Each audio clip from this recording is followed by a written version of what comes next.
শুকনো লঙ্কার সাথে পেঁয়াজ তেলে ভেজে এইভাবে একবার চিকেনটা বানিয়ে দেখো। অন্য যে কোনো চিকেন রেসিপির থেকে এর স্বাদ হবে একদম আলাদা। একঘেয়েমি চিকেনের রেসিপি খেয়ে বোর হয়ে গেছো? এইভাবে একবার ট্রাই করে দেখো, আমি গ্যারেন্টি দিয়ে বলছি পরিবারের সকলের ভীষণ ভালো লাগবে। নমস্কার সকলকে, আমার নতুন একটি ভিডিওতে তোমাদের সকলকে স্বাগত জানাই। তো চলো রেসিপিটা স্টার্ট করি।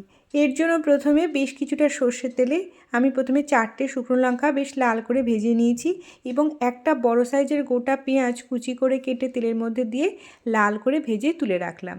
এবার ওই তেলেই চিকেনে দেওয়ার জন্য কয়েক টুকরো আলু নুন হলুদ দিয়ে খুব লাল করে ভাজতে দিলাম। অন্যদিকে ওই ভেজে রাখা শুকনো লঙ্কা এবং পেঁয়াজটা একটা মিক্সিং জারে নিয়ে দিলাম পরিমাণ মতো রসুন, আদা, আধখানা টমেটো। এবার সামান্য জল দিয়ে এটাকে একটা স্মুথ পেস্ট বানিয়ে নিলাম। অন্যদিকে দেখো আলুগুলো বেশ লালচে করে ভাজা হয়ে গেছে। এবার এটাকে তুলে রাখছি। ফোড়নে দিলাম একটা শুকনো লঙ্কা এবং গোটা জিরে।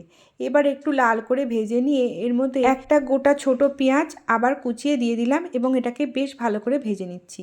এটাকে কিন্তু আগেরবারের পেঁয়াজের মতো খুব লালচে করে ভাজার দরকার নেই, একটু ট্রান্সপারেন্ট হলে ওই মশলার পেস্টটা আমি অ্যাড করে দিয়েছি। রসুন আর আদার পরিমাণটা তোমরা মাংস অনুযায়ী বাড়ি বা কমিয়ে নিও। আমি ছোট একটা গোটা রসুন এবং এক টুকরো মতন আদা দিয়েছি। এবার এখানে বেশ কিছু মশলা দিয়ে দিচ্ছি, যার মধ্যে দিলাম লবণ, হলুদ, জিরে গুঁড়ো, ধনে গুঁড়ো, গরম মশলার গুঁড়ো এবং লাল লঙ্কার গুঁড়ো। যেহেতু আমরা অনেকটা পেঁয়াজ ব্যবহার করেছি তাই ঝালটা একটু বেশি দিতে হবে, নাহলে এটা মিষ্টি মিষ্টি হয়ে যাবে। সেই জন্য আমি কিছুটা লঙ্কার গুঁড়ো দিয়েছি এবং ঝালটাকে ব্যালেন্স করার জন্য 2 চামচ টক দই ফেটিয়ে এর মধ্যে অ্যাড করে দিলাম। আর দিলাম ভেজে রাখা আলু এবং চিকেনটা। এবার খুব ভালো করে আমি এটাকে কষিয়ে নেব যতক্ষণ না এটা থেকে তেল ছেড়ে যাচ্ছে।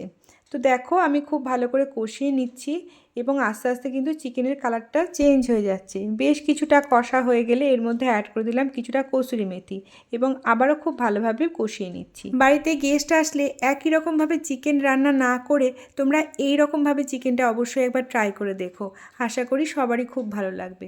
তো দেখো আমার কিন্তু চিকেনটা খুব ভালো করে কষা হয়ে গেছে। এবার কিছুটা তেল ছাড়া স্টার্ট করলে কয়েক কোয়া রসুন আমি এখানেই এই কষার মধ্যে গ্রেট করে দিয়ে দিচ্ছি। কষার সময় এইভাবে রসুন গ্রেট করে দিলে কিন্তু খেতে দুর্দান্ত হয় এবং রসুনটা দেওয়ার পর এটাকে খুব ভালোভাবে আমি কষিয়ে নিচ্ছি। ততক্ষণ কষাবো যতক্ষণ না রসুনের কাঁচা গন্ধটা চলে যায়। এবার বেশ ভালো করে কষা হয়ে গেলে এর মধ্যে একটা মেন ইনগ্রিডিয়েন্ট আমরা অ্যাড করে দেবো, যেটা হচ্ছে আম তেল বা একটু আচারের তেল। আম তেলটা দেওয়ার পর আমি আরও মিনিট 5 ধরে কষিয়ে নিচ্ছি। ততক্ষণ কষাবো যতক্ষণ না পুরোপুরি তেলটা ছাড়তে থাকে এবং মাংস এবং আলু প্রায় 80% সেদ্ধ হয়ে যায়। এবার দেখো বেশ কিছুটা তেল ছেড়ে দিয়েছি, আমি গ্যাস কমিয়ে আরও 5 মিনিট রেখে দিলাম। এবার আমি এর মধ্যে গরম জল অ্যাড করে দেবো। মাংসে গরম জল অবশ্যই অ্যাড করবে। ঠান্ডা জল দিলে কিন্তু একটু পানসে হয়, গরম জল দিলে কিন্তু সেই পানসে ভাবটা থাকে না। আর যেহেতু আমি একটা গ্রেভি করব, ঝোল করব না, সেহেতু আমি খুব কমই জল ব্যবহার করেছি।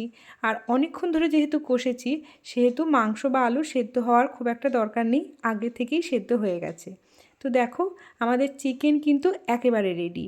আর এই ভিন্ন স্বাদের চিকেনটা কিন্তু রুটি, পরোটা, ফ্রাইড রাইস, কুলচা সকলের সাথেই দুর্দান্ত লাগে। ওপর থেকে সামান্য গরম মশলা ছড়িয়ে দিলাম, খুব একটা বেশি গরম মশলা দেওয়ার দরকার নেই, এটা এমনিতেই ভীষণ ফ্লেভারফুল হয়। এবার ধনেপাতা কুচি এবং কাঁচা লঙ্কা দিয়ে আমি এটাকে সার্ভ করে দিচ্ছি। তোমরা অবশ্যই এইভাবে একবার বানিয়ে দেখো, আর কেমন হলো কমেন্টে লিখে জানাতে ভুলো না।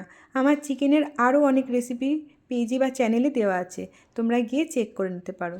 আর আমার এই ভিডিওটা তোমাদের কেমন লাগলো কমেন্টে অবশ্যই লিখে জানিও কিন্তু।